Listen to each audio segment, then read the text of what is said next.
Wait, where's Sergio? Sergio! Sergio's outside! Oh no, I'm playing songs for him. Pick a different song! You know that new Taylor Swift? They play some of that.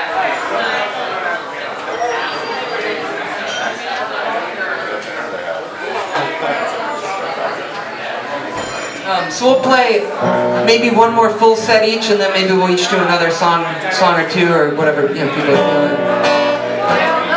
Maybe some old ones. Some long fans, long-standing fans. Play us on the second part.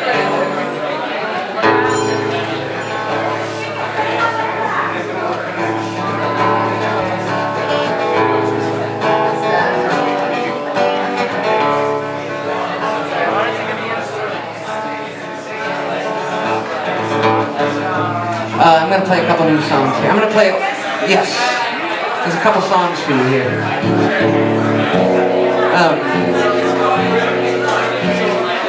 All the songs I'm going to play are all brand new songs.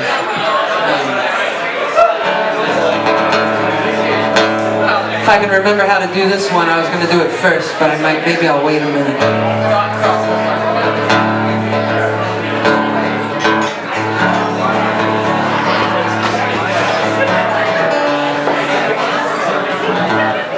Fuck it, I'll just do this one. Good. Thank you.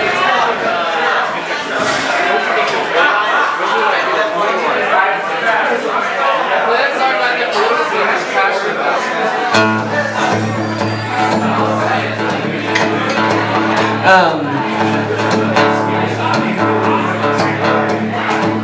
This is a heavy song.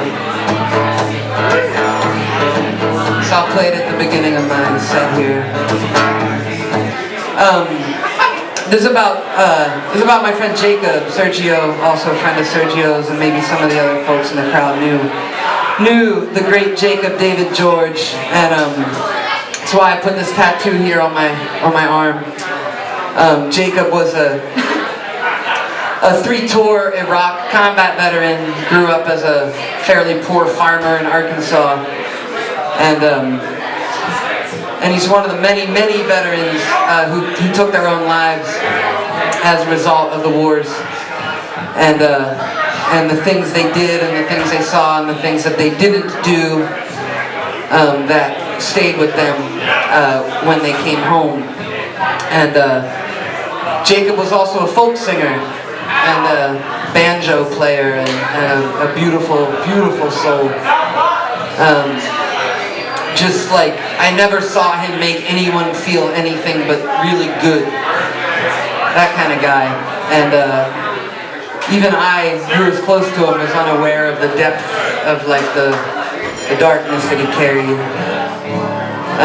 And so I was trying to write a song about him, and I thought that I wanted to write something that commemorated him sort of as a folk legend, as a folk tale, as a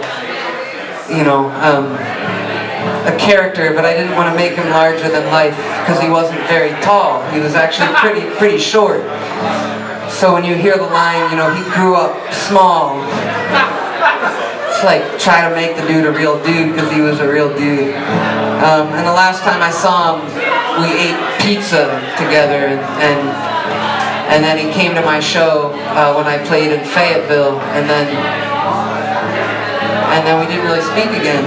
And anyways, this is a song about Jacob David George. He also rode his bike across the country a bunch of times, going to every town in the way and telling them about what he did. And he was in special forces in Afghanistan, and he spoke to everybody, and he didn't give a shit who they were, what their politics were, or anything like that. He was like, you're a person, I'm a person, this is what happened, there it is. So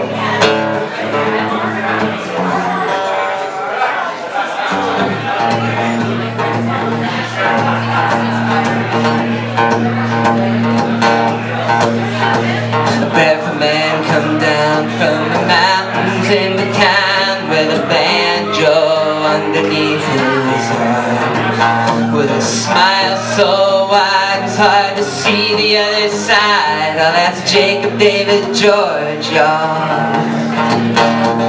Jacob grew up small in the hills of Arkansas, an Ozark farmer born and bred. Packed up his bags to serve beneath the flag in Afghanistan to get to know the dead. Jacob David George rode his bike against the war. For the cause of peace he more than played his part. Jacob David George, you won't see his face no more. Now it rests in peace, his soldier's heart.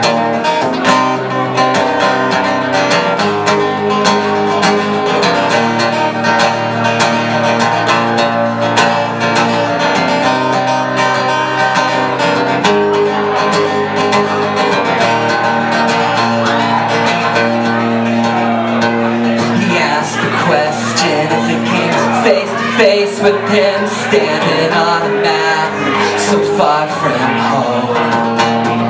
Why do we send farmers to shoot at other farmers while these greedy politicians sit at home? And when he got back from the war, Jacob took a stand and swore that he would do what he could do to heal the pain, to fight for justice where it was due, and to stand up with those who swore they'd do what they could do to make a change. Jacob David George rode his bike against the war. For the cause of peace he more than played his part.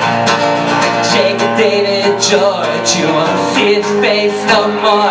Now it rests in peace, his soldier's heart.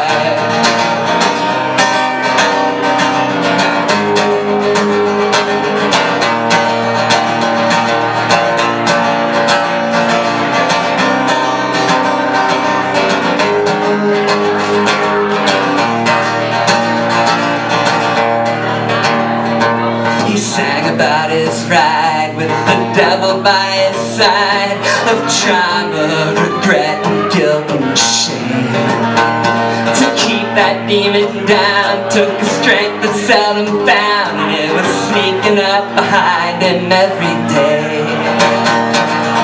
But Jacob smiled, oh he smiled like a child, as he opened up his heart for everyone.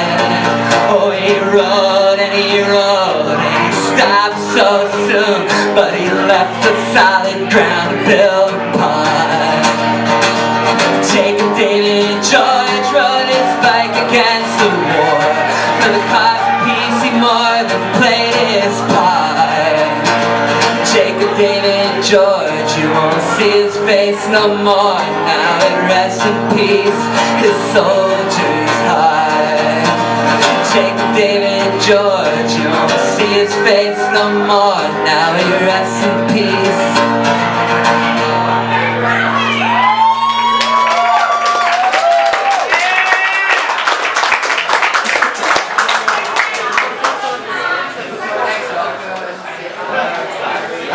Thank you. I've never played that song for a crowd of people. I've only played it for one person, actually. And I wrote that 2 weeks ago. I wrote this song yesterday, and I wanted to play it tonight after that song to help us. Because death is like, that's the real shit, right? It's like the one confirmation in life is that you're gonna die, the people around you are gonna die, and you're gonna deal with it.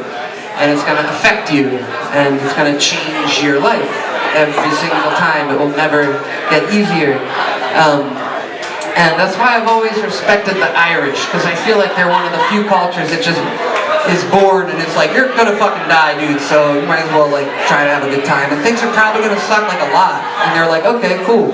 We'll like build a culture around that and accept it early on, and then we'll sing and drink and fucking have a good time. And that's good. That's very good. So this is a song I wrote about that. It's very short. Again, I wrote this yesterday. I haven't even sung it myself very much, so.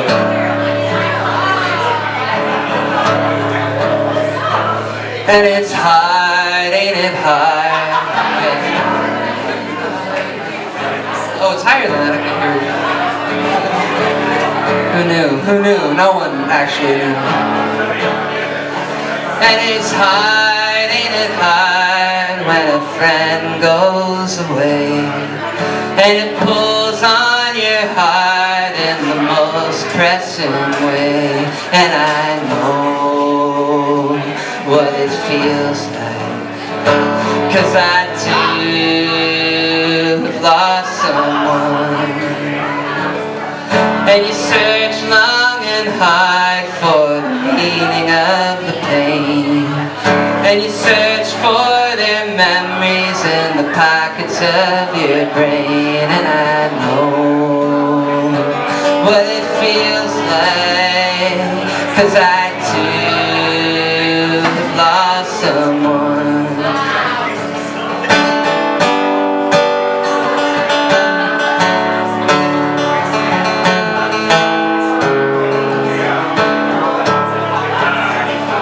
And you learn how to cry and to lean upon your friends, and you learn that death is something that you'll never understand. And I know what it feels like, 'cause I too have lost someone. But life moves forward on every single day, and you learn to hold their memories in meaningful ways. And I know what it feels like, 'cause I too have lost someone.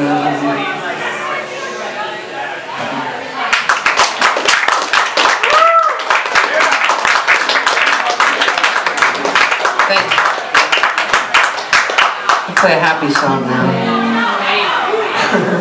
But see, to me that song's happy because it's like, what, you forget? Like that's part of the reality? So let's talk about it, you know? But,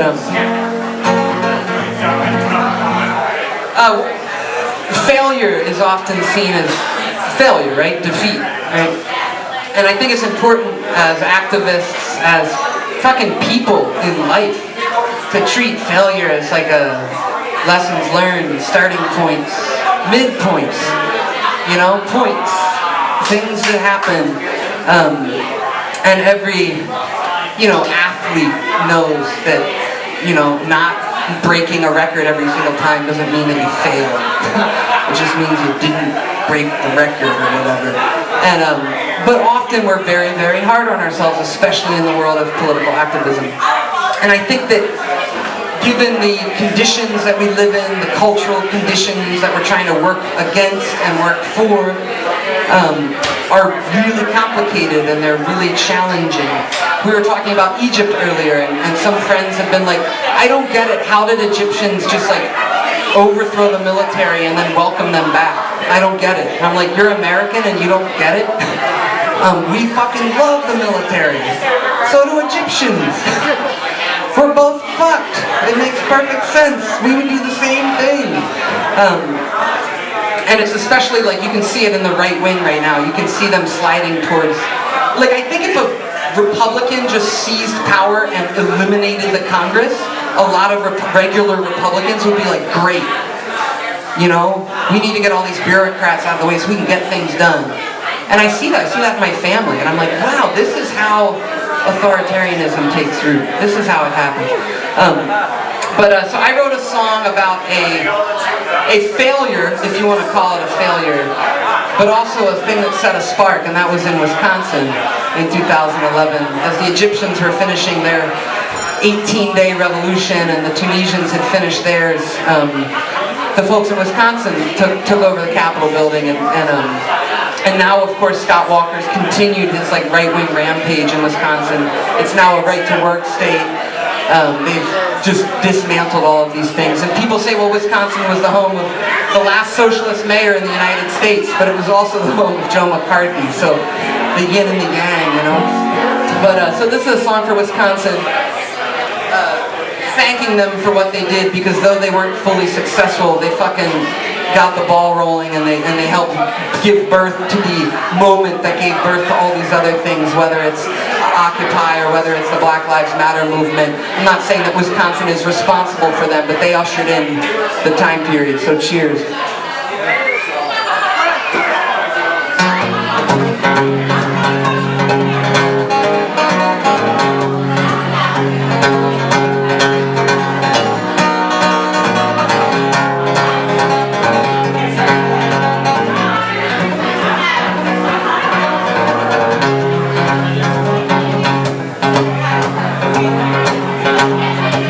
How much can people take before they break?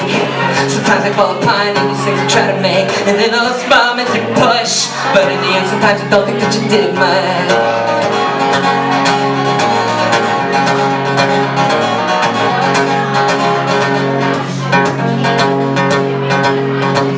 I saw a couple thousand people build a home here in the shadow of the steps of the Capitol. Like water that froze, your ideals froze, and they get. Oh my God, I'm fucking up the lyrics real. It's a really fast song. Excuse me, yeah. How much can people take before they break?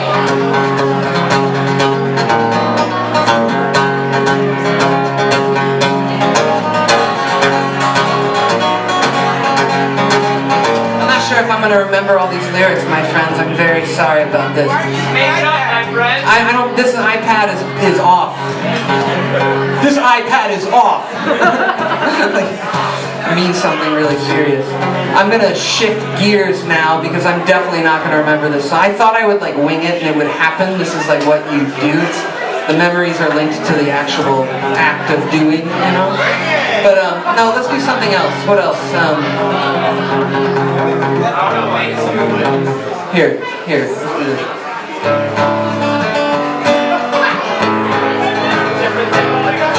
It's still about the right wing.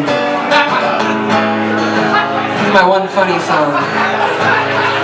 It's for Dan. If I forget the lyrics to this, it actually doesn't matter at all. So, if you think something in this song is funny, the next time you see Mark Gunnery, thank him for it because we wrote it together and he wrote all the funny parts. I wrote all the serious parts. I named all the dictators. Rewrite of a Woody Guthrie song. Well, I'm the meanest man. I got a five-sided brain. Most folks around me think I'm insane, but it doesn't faze me. Now the bit you say I'm crazy, I don't give a shit. I'm mean. Well, I'm mean to my mother. I'm mean to my brother. Mean to anyone I think of as an other. And if you don't want to be nice with me, I'll bring democracy to your stupid country. I'm mean. You might think I'll be a little bit nicer when I'm older, but I'm like 240.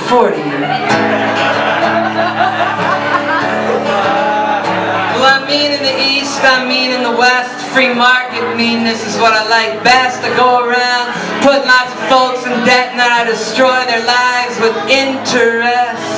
The econ people call those structural adjustment programs. Neoliberal reforms, austerity measures, budget repairs if you're in Wisconsin. But you know, America, I don't like synonyms. I just call it mean. And this song's not about George Bush, but I just think that George Bush's voice like sums up the situation, you know? Oh yeah, I already did the geographic part. I'm mean in the East, I'm mean in the West. Where are we at? There's this economic part now. I already said that part. Alright. See, it's all good. And see, but this is the thing about George Bush. Let me just say this. He's not from Texas. Texas fucking rules. He's from Connecticut.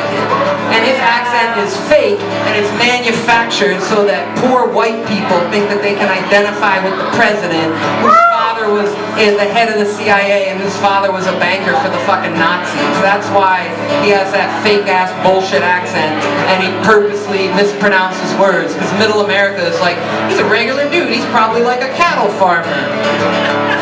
No, he's the son of the head of the CIA, actually, but, you know, most people are, right?